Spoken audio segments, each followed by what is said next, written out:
Business ஆரம்பிக்க இடமெல்லாம் இல்லைன்னு சாக்கு போக்கு சொல்லாதீங்க. இங்க ஒருத்தர் வீட்லயே டெரகோட்டா பிசினஸ் செஞ்சு வருஷம் லட்சக்கணக்கில் சம்பாதிக்கிறாரு. எப்படின்னு தெரிஞ்சுக்க ஃப்ரீடம் ஆப்பை டவுன்லோட் பண்ணுங்க.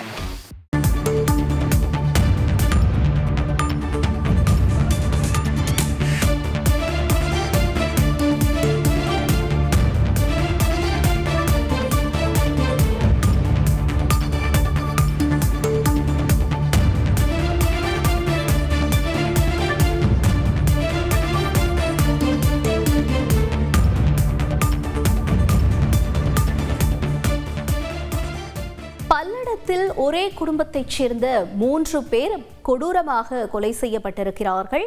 முக்கிய செய்தியாக பார்த்து கொண்டிருக்கிறோம். கூடுதல் தகவல்களை எமது செய்தியாளர் பிரதீஸ்வரன் வழங்க கேட்கலாம். பிரதீஸ்வரன், வணக்கம். இந்த கொலைக்கான பின்னணி காரணம் என்ன? அங்கு இருக்கக்கூடிய சூழல் தற்பொழுது எவ்வாறாக இருக்கிறது? வணக்கம். திருப்பூர் மாவட்டம் பல்லடம் அருகே சேமலை கவுண்டம்பாளையம் என்ற கிராமத்தில் தெய்வ சிகாமணி அலமாத்தாள் என்ற வயதான தம்பதியினர் தங்களுடைய தோட்டத்தில் உள்ள வீட்டில் வசித்து அங்கே தங்கி தங்களுடைய விவசாய பணிகளை மேற்கொண்டு வருகின்றனர்.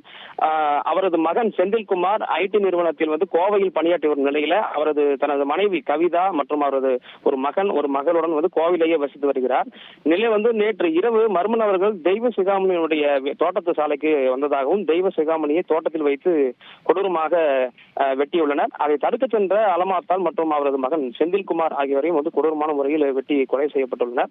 இன்று காலை தெய்வ சிகாமணியுடைய வீட்டுக்கு வந்த சவர தொழிலாளர் ஒருவர் 3 பேரும் கொடூரமான முறையில் கொலை செய்யப்பட்டு பிணமாக கிடப்பதை கண்டு அதிர்ச்சி அடைந்து உடனே அவினாஷ் பாளையம் காவல்துறைக்கு தகவல் தெரிவித்துள்ளார்.